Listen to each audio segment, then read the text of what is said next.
자연 속에 존재하는 분자들은 특정한 방향성이 있는데요. 어떤 방향성을 갖고 있느냐에 따라 기능이나 성질이 달라진다고 합니다. 이런 방향성을 나노 소재에 전이하면 질병의 조기 진단이나 치료 등 다양하게 활용될 수 있다고 하는데요. 네, 오늘 과학의 달인에서는 카이스트 신소재공학과 염지현 교수와 함께 나노 소재의 방향성에 대해 이야기 나눠보겠습니다. 어서 오십시오. 안녕하세요. 네. 자, 우리가 인생을 살아갈 때 어떤 방향성을 정하고 이제 살게 되잖아요. 그런데 자연 속에 존재하는 수많은 분자 역시 지향하는 방향이 있다고 하니까 정말 신기한데, 자, 이런 그 방향성에 따라서 분자의 성질도 바뀌게 된다고 들었거든요. 이게 정확히 어떤 얘기인가요? 예를 들어 우리 몸의 단백질을 구성하는 대부분의 아미노산은 왼쪽 방향성을 가지고 있고 예. DNA나 RNA는 나선형 방향이 오른쪽입니다. 네. 이런 분자들이 가진 구조적 방향성은 기능이나 성질과 밀접하게 연결되어 있는데요. 예를 들어 젖산분해 효소나 알코올 분해 효소 등 체내에서 중요한 역할을 하는 효소를 이루고 있는 게 아미노산인데 예. 왼쪽 방향성을 가진 아미노산을 오른쪽 방향성으로 바꾸게 되면 효소로서의 기능을 잃게 됩니다. 예. 그리고 DNA나 RNA의 나선 방향을 왼쪽으로 바꾸면 유전자로서도 역할을 하지 못하게 됩니다. 그래서 생체 분자 대부분이 고유의 방향성을 갖고 있어서 구조적 방향성에 따라 그 기능이 달라지는 거라고 볼 수 있습니다. 예. 그래서 이렇게 자연은 같은 화학식을 가지고 있더라도 다양한 기능이나 성질을 발현하기 위해 카이랄리티라는 방향성을 아주 중요하게 사용하고 있습니다. 그렇군요. 네. 그러니까 자연을 구성하는 대부분의 분자가 방향성을 가지고 있고 또 그 방향성을 바꾸게 되면 기능이나 성질도 바뀌게 된다라는 거군요. 이런 분자의 방향성이 달라지면 신체에도 직접적인 영향을 끼치게 된다고요? 네, 리모넨이라는 휘발성 분자는 오렌지나 레몬, 소나무 등에 많이 포함되어 있어서 특유의 향을 가지고 있는데요. 예. 이 분자가 왼쪽 방향성일 때는 우리 코의 오렌지 향으로 느껴지고 같은 분자이지만 오른쪽 방향성을 가지고 있으면 소나무 냄새로 느껴지게 됩니다. 네. 그리고 같은 분자도 방향성에 따라 우리 혀에서 단맛으로 느껴지기도 하고 쓴맛으로 느껴지기도 합니다. 재밌는 사실은 이렇게 방향성으로 단맛 또는 쓴맛을 센싱하는 물질은 우리 혀에만 있는 게 아니라 식도부터 위에까지 골고루 분포하고 있는데요. 그래서 이 물질이 우리의 전반적인 신체 대사 또는 생리 변화에 큰 역할을 하고 있습니다.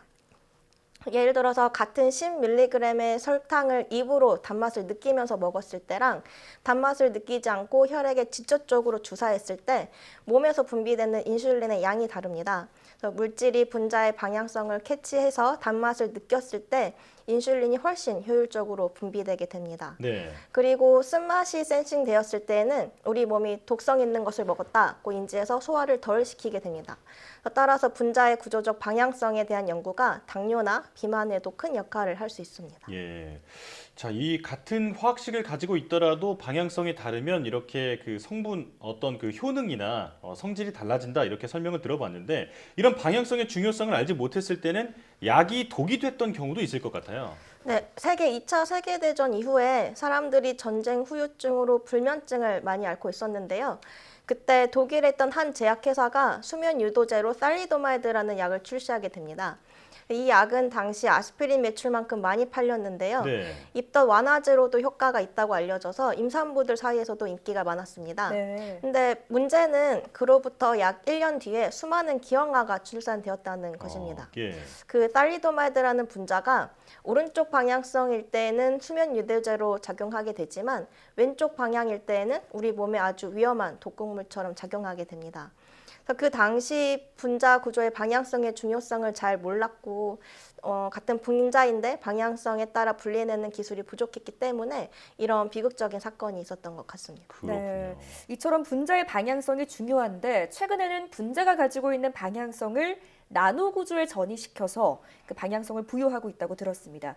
분자 크기가 아니라 나노 크기의 방향성을 주로 활용하시는 이유가 어떤 건가요? 물질이 나노 크기에 있을 때 분자 크기였을 때와는 또 다른 여러 유용한 성질들이 생기기 때문입니다. 예. 금속이나 세라믹 등 무기질 재료가 나노 크기가 되었을 때 가장 기본적으로 과학적인 특성이 여러 면에서 증폭됩니다. 중요한 점은 소재를 나노 크기로 합성할 때 목적에 잘 맞는 방향성을 부여해야 그 성능이나 효율이 매우 증폭되는데요. 특히 나노 소재의 방향성과 입사하는 원형 평강 증폭된 빛의 방향성이 잘 맞았을 때 그 상호작용이 한 번 더 증폭되게 됩니다. 예. 그래서 빛은 다른 말로 전자기장이라고 하잖아요. 네. 그래서 전기장과 자기장에 공존하고 있는데요. 위아래로만 진동하고 있는 빛은 우리가 선형평강이라고 부르고 궤도를 회전하면서 진행하는 빛을 원형평강이라고 부릅니다. 예.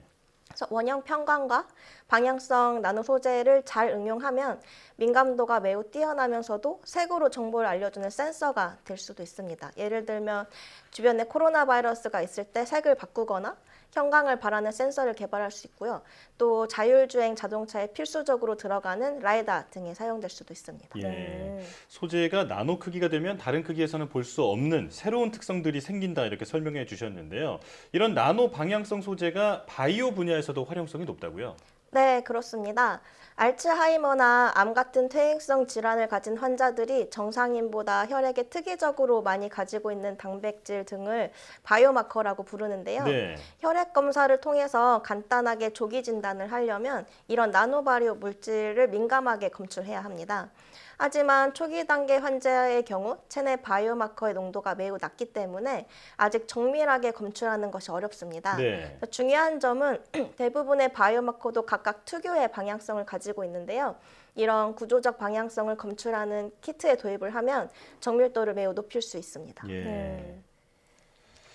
그리고 또 그리고- 카이랄리티라고 부르는 게 있던데 어떤 건지 좀 소개해 주시죠. 네, 그 구조적 방향성 또는 카이랄리티라고 부르는 것의 가장 간단한 예시는 우리 두 손입니다. 아, 예. 그래서 카이랄이라는 어원 자체가 그리스어로 손을 의미하는데요. 구조가 거울상의 구조와 겹치지 않을 때 카이랄리티가 있다고 할 수 있습니다. 이렇게 우리 손도 방향성을 가지고 있기 때문에 오른쪽 장갑, 왼쪽 장갑이 따로 있게 됩니다. 네. 그래서 우리 장갑을 낄 때 오른쪽, 왼쪽 구별해서 끼는데 오른쪽에는 오른손에는 오른쪽 장갑을 껴야 편하고 왼쪽 손에는 왼쪽 장갑을 껴야 편안한 것처럼 나노 스케일에서도 같은 방향성끼리 친화력이나 연력학적 안정성이 반대 방향성보다 훨씬 높습니다. 예. 이런 방향 선택적 작용이 암 진단에도 중요하게 쓰일 수 있습니다. 네. 방향성 있는 나노 구조가 암이나 알츠하이머 같은 퇴행성 질환을 조기 진단하는 데도 사용할 수 있는 거군요.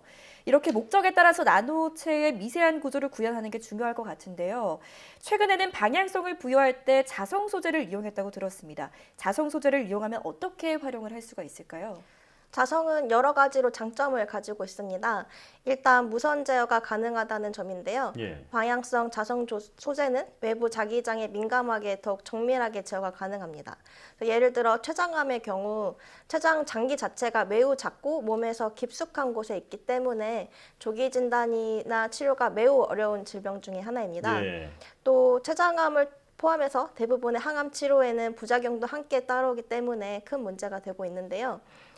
체외에서 세포 실험을 해서 예를 들어 1mg의 항암제만으로도 췌장암 세포가 죽는다 이렇게 결과가 나와도 실제로 복용하는 양은 그보다 훨씬 많습니다. 네. 복용은 온몸에 약물이 퍼지기 때문에 췌장암에 도달하는 양은 훨씬 적어서 어쩔 수 없이 필요보다 많이 복용해야 되고 부작용을 감수해야 합니다. 하지만 자성 나노 소재를 이용하면 항암제를 자기장으로 췌장 등 타겟 부위에 국소 전달을 할 수 있기 때문에 더욱 적은 양의 약물로도 부작용 없이 효과적으로 치료할 수 있습니다. 예. 네. 그러니까 항암제는 전신에 영향을 미치기 때문에 부작용도 그만큼 있는데 자성 소재를 이용하면 암이 있는 장기에 약을 바로 투입하게 돼서 이 치료 효과를 높일 수 있다는 것이군요. 네, 더 나아가서는 약물 없이도 암세포를 죽일 수도 있는데요. 바로 자성 나노 입자의 발열 성질을 이용하는 것입니다. 방향성 있는 나노 입자가 빠르게 바이브레이션 할 수 있는 자기장을 쏘여주면 암세포가 있는 위치에서 발열하도록 유도해서 치료하는 방법입니다. 식약처 허가를 받아서 MRI 조영제로도 쓰인 만큼 안전한 자성 나노 입자에 방향성을 저희가 주어서 이러한 성질의 효율을 높여주는 건데요. 네. 앞으로 상용화하는 데 큰 역할을 할 수 있을 것으로 기대됩니다. 네. 네. 자, 오늘 분자와 나노 세계의 그 방향성에 대한 아주 신기한 얘기를 많이 들었는데 마지막으로 앞으로 교수님의 계획이 궁금합니다. 이제까지 약 10년 동안 카이랄리티라는 방향성을 가진 소재들을 연구하면서 공부를 하면 할수록 자연이 이 방향성을 정말 중요하게 사용하고 있다는 사실을 알게 됐습니다. 네. 자연은 오랜 시간 동안 가장 최적의 구조와 기작 방법을 택했고 우리 몸에도 시각이나 촉각, 냄새 등 어디에도 방향성이 이용되지 않는 프로세스가 없습니다. 한 10년 정도 공부하니까 어느 정도 희미하게 그 근본적인 이유와 메커니즘 등을 이해하고 있는데요. 앞으로도 이 분야를 깊게 연구해서 보다 많은 사람들을 위한 차세대 기술을 개발하고자 합니다. 그래서 방향성 구조의 근본적인 베네핏과 원리를 밝혀내고 그를 바탕으로 질병을 늦게 발견해서 건강을 잃는다거나 치료의 부작용이 너무 심해서 고통을 받는 등 인류가 겪고 있는 문제점들을 해결하는 데 일조하고 싶습니다. 예.